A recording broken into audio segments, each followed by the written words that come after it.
ममता बनर्जी और उनसे पहले की सरकारों की वजह से बंगाल आज भारत के सबसे पिछड़े राज्यों में से एक बन चुका है।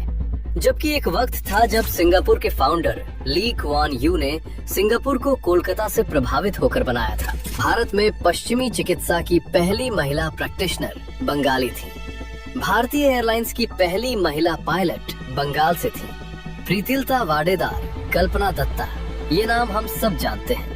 लेकिन ममता दीदी जी ने एक बार बोला था, लड़कियों को रात में बाहर नहीं जाना चाहिए। एक वक्त था जब बंगाल का नाम आता था तो टैगोर, स्वामी विवेकानंद, सत्यजीत रे और नेताजी याद आते थे। और आज बंगाल का नाम आता है तो याद आता है एसएससी घोटाला, बेरोजगारी, आरजी कर मेडिकल कॉलेज और संदेश खाली। पूरे देश में 4 लाख भिखारी हैं, जिनमें से 1 लाख सिर्फ पश्चिम बंगाल में है। चाइल्ड मैरिज में दूसरे नंबर पर। सेकेंडरी और हायर सेकेंडरी एजुकेशन में देश के सबसे पिछड़े राज्यों में से है। भारत की पहली अंडरग्राउंड मेट्रो कोलकाता में आई थी। देश का पहला ट्रैम सिस्टम भी कोलकाता में ही था। लेकिन आज ह्यूमन डेवलपमेंट इंडेक्स में पश्चिम बंगाल 28 राज्यों में 27वें स्थान पर है। यहाँ की सरकारों ने इस राज्य को इस हद तक खोखला कर दिया है कि एक वक्त का सबसे समृद्ध राज्य आज तल में बैठा है।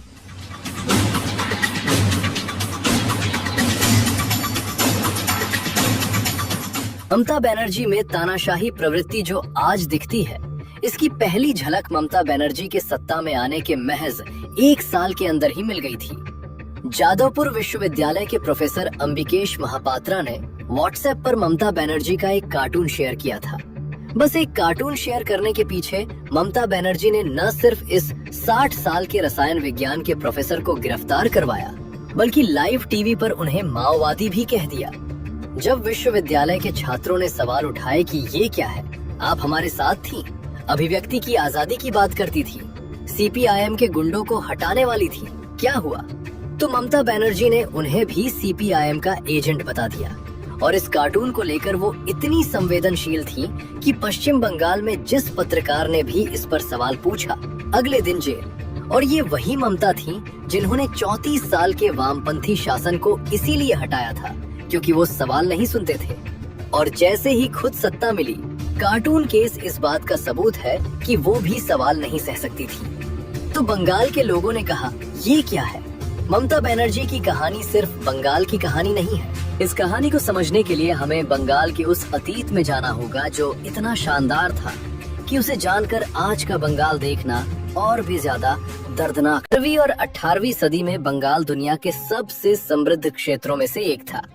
गंगा और ब्रह्मपुत्र के उपजाऊ मैदानों पर बसा ये राज्य व्यापार, हथकरघा और वस्त्र उद्योग में पूरी दुनिया में अपना नाम रखता था। उस वक्त एशिया में एक्सपोर्ट होने वाला 80% कच्चा रेशम अकेले बंगाल में उत्पादित होता था। ढाका की मलमल और मुर्शिदाबाद का रेशम, इनकी चर्चा मार्को पोलो से लेकर यूरोपीय यात्रियों तक सबने की। फ्रांसीसी यात्री फ्रांसवा बेनियर ने लिखा, 17वीं सदी का बंगाल मिस्र से भी ज्यादा समृद्ध था। मशहूर ब्रिटिश इकोनॉमिस्ट एंगस मैडिसन की रिसर्च के अनुसार उस वक्त अकेले बंगाल का ग्लोबल जीडीपी में 12% हिस्सा था। बंगाल की मलमल मिस्र की रानी क्लियोपेट्रा से लेकर रोमन रानियां तक पहनती थी। बंगाल के जहाज निर्माता इतने उन्नत थे कि अंग्रेजों ने उनके डिजाइन्स कॉपी करके अपनी नेवी बनाई। और सिर्फ व्यापार ही नहीं, 1817 में हिंदू कॉलेज की स्थापना हुई, जो एशिया का पहला मॉडर्न एजुकेशनल इंस्टीट्यूट था। 1857 में कलकत्ता यूनिवर्सिटी पूरे एशिया में अपनी तरह की पहली यूनिवर्सिटी। इसी ने भारत को पहला एमए, पहला पीएचडी, पहला डॉक्टरेट दिया। सत्येंद्र नाथ बोस ने आइंस्टाइन के साथ काम किया। गॉड्स पार्टिकल, हिग्स बोसॉन का बोसॉन इसी बंगाली वैज्ञानिक के नाम पर है। राजा राम मोहन राय ने 1829 में सती प्रथा बंद करवाई। ईश्वर चंद्र विद्यासागर ने विधवा पुनर्विवाह कानून पास करवाया। बंगाल में 1850 में ही विधवा पुनर्विवाह होने लग गए थे, जबकि यूपी, बिहार, राजस्थान तक ये रिफॉर्म्स 100 साल बाद पहुंचे। विज्ञान में जगदीश चंद्र बोस ने 1895 में रेडियो वेव्स ट्रांसमिट किए, मार्कोनी से 2 साल पहले। सुभाष चंद्र बोस ने 1920 में आईसीएस एग्जाम दिया। पूरे ब्रिटिश एम्पायर के सबसे मुश्किल एग्जाम में 4थी रैंक लाए। सिर्फ 4 अंग्रेज उनसे ऊपर थे। फिर भी उन्होंने वो प्रेस्टिजियस नौकरी छोड़ दी आजादी के लिए। और 1947 में जब भारत आजाद हुआ, बंगाल भारत का सबसे इंडस्ट्रियली डेवलप्ड स्टेट था। पूरे भारत के इंडस्ट्रियल आउटपुट का 27% अकेले बंगाल देता था। टाटा स्टील, बाटा, आईटीसी, हिंदुस्तान मोटर्स, इन सभी बड़ी कंपनीज की मैन्युफैक्चरिंग बंगाल में होती थी। भारत का सबसे बड़ा पोर्ट बंगाल में था। हावड़ा को मैनचेस्टर ऑफ द ईस्ट कहा जाता था। आईआईटी खड़गपुर, भारत का पहला आईआईटी 1951 में बंगाल में खुला। 1960 तक बंगाल एक डेवलप्ड स्टेट बना रहा। नेशनल जीडीपी में 10.5% contribution, per capita income national average से ऊपर। इंडस्ट्रीज तेजी से चल रही थी। उस वक्त बंगाल को आइडियल मॉडल कहा जाता था। 1967 का साल था।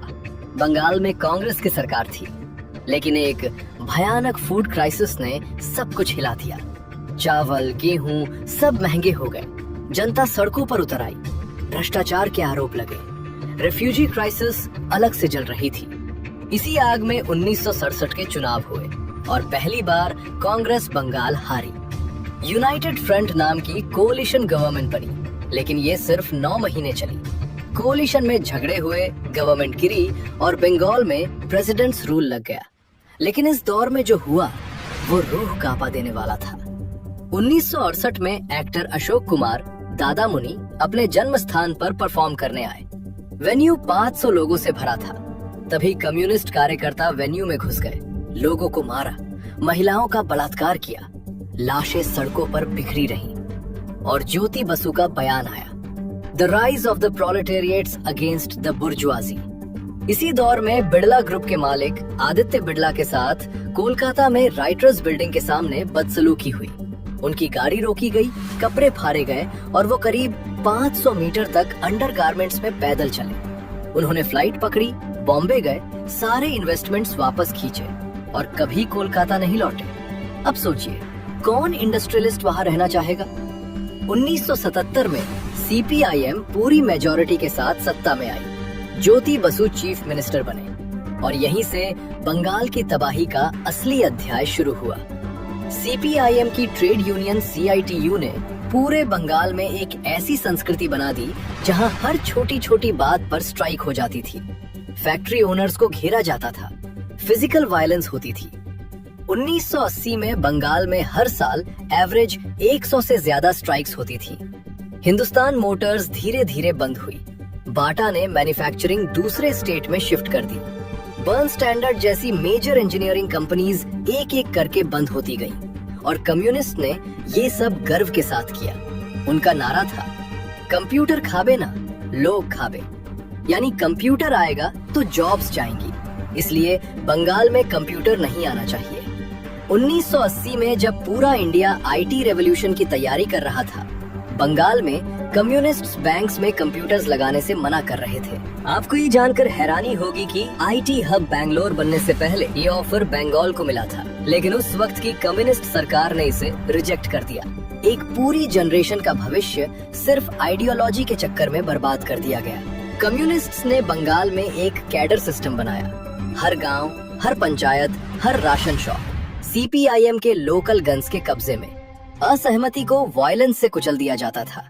1977 से 2011 के बीच 34 सालों में बंगाल में 28,000 से ज्यादा पॉलिटिकल मर्डर्स हुए। ये आंकड़ा पंजाब टेररिज्म और कश्मीर मिलिटेंसी से भी ज्यादा है, लेकिन नेशनल मीडिया ने कभी इस पर ज्यादा ध्यान नहीं दिया। एजुकेशन का भी सत्यानाश हुआ। Calcutta university, Jadavpur university, presidency college, सब में पॉलिटिकल अपॉइंटमेंट्स होने लगी। प्रोफेसर बनने के लिए क्वालिफिकेशन नहीं, पार्टी मीटिंग्स अटेंड करनी पड़ती थी।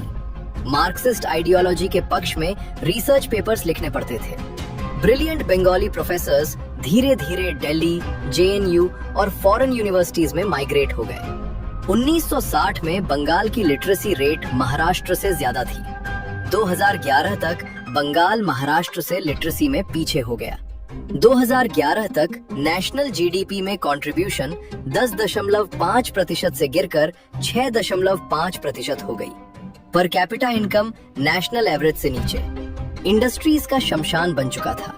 34 साल बाद बंगाली थक चुके थे, टूट चुके थे, बदलाव के लिए बेताब थे। तभी एक महिला चप्पल पहने सादी सफेद साड़ी में सड़क पर उतर आई। उसने कम्युनिस्ट्स के खिलाफ लड़ने का वादा किया, गरीबों की दीदी बनने का वादा किया, सोनर बांग्ला बनाने का वादा किया। उस महिला का नाम था ममता बनर्जी। अब देखते हैं ममता बनर्जी का उत्थान और पतन। 1990 में हाजरा जंक्शन पर जब सीपीआईएम के कार्यकर्ता ने उनके सर पर इतनी जोर से लाठी मारी कि वो खून से लथपथ हो गईं और पूरे 1 महीने हॉस्पिटल में रहीं, तब भी वो नहीं टूटी। और जब पुलिस ने उन्हें बाल खींचते हुए जीप में बिठाया और राइटर्स बिल्डिंग के बाहर फेंक दिया, उस वक्त वो खुद नरसिम्हा राव की सेंट्रल गवर्नमेंट में मिनिस्टर ऑफ स्टेट थी। तब उन्होंने एक शपथ ली जो आज भी याद की जाती है कि जब तक चीफ मिनिस्टर नहीं बनूंगी, इस बिल्डिंग में कदम नहीं रखूंगी। और बंगाल के थके हुए, पिटे हुए, टूटे हुए लोगों ने पहली बार सोचा कि शायद यही वो इंसान है जो इस दलदल से निकाल सकती है। 1998 में उन्होंने कांग्रेस छोड़ दी क्योंकि उन्हें लगता था कि कांग्रेस सीपीआईएम की साइलेंट पार्टनर है और बंगाल में असली विरोध कभी हो ही नहीं सकता अगर वो उसी पार्टी में रहें जो सीपीआईएम से पर्दे के पीछे समझौते करती रहती है। इसीलिए उन्होंने तृणमूल कांग्रेस बनाई और अगले कुछ सालों में वाजपेयी की एनडीए सरकार में रेलवे मिनिस्टर भी बनी। छोड़ा, वापस गईं, फिर छोड़ा। ये उनका अपना एक अंदाज था जो लोगों को कभी समझ नहीं आया, लेकिन जिसने ये जरूर साबित किया कि वो किसी की जागीर नहीं है। फिर 2006 में वो मोड़ आया जिसने ममता बनर्जी को बंगाल की सबसे बड़ी नेता बना दिया। सीपीआईएम की सरकार ने रतन टाटा को सिंगूर में नैनो फैक्ट्री के लिए जमीन दी और उस जमीन के लिए हजारों किसानों को बिना ठीक से बात किए, बिना उचित मुआवजा दिए जबरदस्ती उजाड़ा गया। और जब किसान विरोध में उठे तो ममता उनके साथ खड़ी हो गईं और 21 दिन का अनशन किया, जिसके बाद उन्हें धारा 144 में खींचकर बाहर किया गया।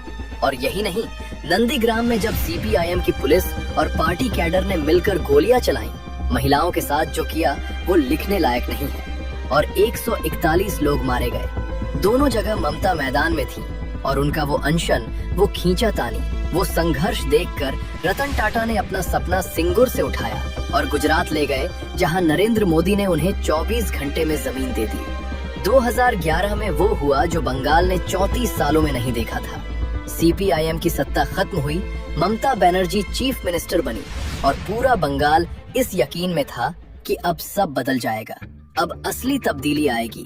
अब वो राज्य जो कभी पूरे भारत का इंडस्ट्रियल पावर हाउस था, वो फिर से खड़ा होगा। लेकिन जो हुआ वो किसी को उम्मीद नहीं थी। सीपीआईएम का जो कैडर था, जो लोग 34 साल से गांव-गांव में पार्टी का झंडा उठाते थे, कट मनी वसूलते थे, बूथ पर वायलेंस करते थे, वही लोग टीएमसी में आ गए क्योंकि उन्हें पता था कि पावर किसके पास है और पावर के साथ रहना ही उनकी जिंदगी का तरीका था। और ममता को भी ये पता था कि सीपीआईएम के ट्रेंड कैडर को बीट करने का सबसे आसान तरीका ये है कि उन्हें ही अपने में मिला लो। इसलिए वही बूथ अध्यक्ष, वही जोन सेक्रेटरी, वही लोकल गून, बस अब लाल की जगह टीएमसी का झंडा थामे खड़े थे और सिस्टम बिल्कुल वैसे ही चल रहा था जैसे सीपीआईएम के जमाने में चलता था। पीएम आवास योजना का पैसा आता था तो 20,000 रुपए पार्टी के लोकल कार्यकर्ता का हक था। एमएनआरईजीए में मजदूर दिन भर काम करे तो उसकी मजदूरी में से भी तय हिस्सा कटता था। कोई मर जाए तो अंतिम संस्कार के लिए जो 2,000 रुपए आते थे, उसमें से भी 200 रुपए उस बूथ अध्यक्ष के थे। और अगर कोई अपना घर बनाना चाहे तो उसे पार्टी के उस लड़के से ही बालू, सीमेंट और ईंटें खरीदनी पड़ती थी जो उस इलाके का सिंडिकेट चलाता था, क्योंकि कहीं और से खरीदने का मतलब था अगले ही दिन घर की नींव खुद जानी। ये कोई अफवाह नहीं थी, ये बंगाल की जमीनी हकीकत थी जो हर उस इंसान से पूछ सकते हैं जो वहाँ रहा हो। सराधा पॉन्जी स्कैम में 17 लाख आम लोगों का पैसा डूब गया। 200 से ज्यादा लोगों ने जान दे दी क्योंकि जो कुछ भी उनके पास था वो उस स्कीम में लगा दिया था। और उस स्कीम के मालिक सुदीप सेन ने कथित तौर पर ममता बनर्जी की पेंटिंग्स पर लाखों रुपए खर्च किए थे, जो एक अजीब कोइंसिडेंस था जिसे कभी ठीक से एक्सप्लेन नहीं किया गया। नाराज स्टिंग ऑपरेशन में टीएमसी के 11 बड़े नेताओं को कैमरा पर कैश लेते हुए पकड़ा गया और उसमें मंत्री भी थे और सांसद भी। एसएससी रिक्रूटमेंट स्कैम में देश के सबसे बड़े सरकारी नौकरी के घोटालों में से एक सामने आया जिसमें OMR शीट से छेड़छाड़ की गई और बिना मेरिट के हजारों लोगों को जॉब्स दी गई। टीएमसी के वरिष्ठ नेता पार्था चैटर्जी गिरफ्तार हुए और उनकी करीबी अर्पिता मुखर्जी के घर ईडी की रेड में 50 करोड़ रुपए का कैश और भारी मात्रा में सोना मिला और हाई कोर्ट ने 25,000 से ज्यादा टीचर्स की नियुक्तियां एक झटके में रद्द कर दी, जिससे उन हजारों लोगों की जिंदगी तबाह हो गई जिन्होंने सालों मेहनत की थी। और इन सब के जवाब में ममता बनर्जी का एक ही रटा रटाया जवाब था कि ये सब बीजेपी की साजिश है। लेकिन सबसे ज्यादा दर्दनाक वो था जो महिलाओं के साथ हुआ। संदेश खाली में नॉर्थ 24 परगना के टीएमसी नेता शेख शाहजहां और उसके गुर्गे सालों तक स्थानीय महिलाओं को पार्टी ऑफिस में बुलाकर उनके साथ जो करते थे वो सुनकर रूह कांप जाती है। और जब ये सब बाहर आने लगा तो शाहजहां 55 दिन तक फरार रहा और बंगाल की पुलिस, जो राज्य के होम डिपार्टमेंट के अंतर्गत आती है और होम मिनिस्टर खुद ममता बनर्जी हैं, उसे ढूंढ नहीं पाई। और फिर आरजीकर मेडिकल कॉलेज का वो मामला आया जिसने पूरे देश को झकझोर दिया। एक 31 साल की ट्रेनी डॉक्टर 36 घंटे की कंटिन्यूअस ड्यूटी के बाद हॉस्पिटल के सेमिनार हॉल में थोड़ा आराम करने लेटी थी और जो उसके साथ हुआ वो इतना भयानक था कि शब्द कम पड़ते हैं। हॉस्पिटल एडमिनिस्ट्रेशन ने पेरेंट्स को ये बताया कि उनकी बेटी ने सुसाइड किया है और बॉडी तक ठीक से देखने नहीं दी। क्राइम सीन पर रातों रात कंस्ट्रक्शन शुरू करवा दी गई ताकि एविडेंस मिट जाए। और इन सब के बाद ममता बनर्जी, जो खुद एक महिला है, जो खुद 3 डिपार्टमेंट की मिनिस्टर हैं, का जो बयान आया वो था कि लड़कियों को रात में अकेले बाहर नहीं जाना चाहिए। इस बयान पर जो कहना हो कह लीजिए, लेकिन ये समझ में नहीं आता कि एक ऐसी नेता जिसने अपनी पूरी राजनीति महिला सशक्तिकरण के नाम पर खड़ी की, जिसने खुद लाठियां खाई, जो खुद चीफ मिनिस्टर बनी, वो ये कह रही थी।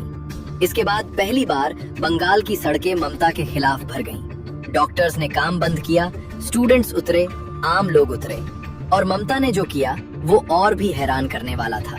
उन्होंने खुद जस्टिस की मांग लेकर रैली निकाली। वो ममता जो सीएम है, वो ममता जो होम मिनिस्टर है, वो ममता जो हेल्थ मिनिस्टर है, वो खुद अपनी ही सरकार से जस्टिस मांगने सड़क पर निकल पड़ी। और लोगों को समझ नहीं आया कि इस पर हंसें या रोएं। एक बात जरूर है जो ममता बनर्जी ने सच में की और जिसे नकारा नहीं जा सकता। उन्होंने 70 से ज्यादा वेलफेयर स्कीम्स बनाई, जिनमें कन्याश्री ने बंगाल में लड़कियों के स्कूल ड्रॉप आउट रेट को काफी कम किया। लक्ष्मी भंडार में घर की महिला मुखिया को हर महीने पैसे मिलते हैं। रूपाश्री में शादी के लिए मदद दी जाती है और 2 रुपए किलो चावल ने उन लाखों परिवारों को राहत दी जिनके पास कुछ नहीं था। डायरेक्ट बेनिफिट ट्रांसफर का ये मॉडल, जिसे बाद में पूरे देश की हर पार्टी ने किसी न किसी रूप में अपनाया, उसकी शुरुआत करने वालों में ममता बनर्जी का नाम आता है। लेकिन इन स्कीम से यही होता है कि गरीबी मैनेज होती है, गरीबी खत्म नहीं होती। और बंगाल का पढ़ा लिखा युवा डिग्री लेकर दिल्ली, मुंबई, बेंगलुरु की तरफ भागता रहा, क्योंकि यहाँ कोई इंडस्ट्री नहीं थी, कोई नौकरी नहीं थी, कोई फ्यूचर नजर नहीं आता था। ममता बनर्जी वही बन गई जिनसे लड़ने के लिए वो कभी मैदान में उतरी थी। और बंगाल, जो कभी पूरे भारत को रास्ता दिखाता था, आज खुद किसी ऐसे रास्ते की तलाश में है जो उसे उस जगह से वापस ले जाए जहां वो कभी हुआ करता था। उम्मीद है कि बंगाल एक दिन फिर उस मुकाम पर पहुंचेगा जिसका वो हमेशा से हकदार रहा है। जय हिंद।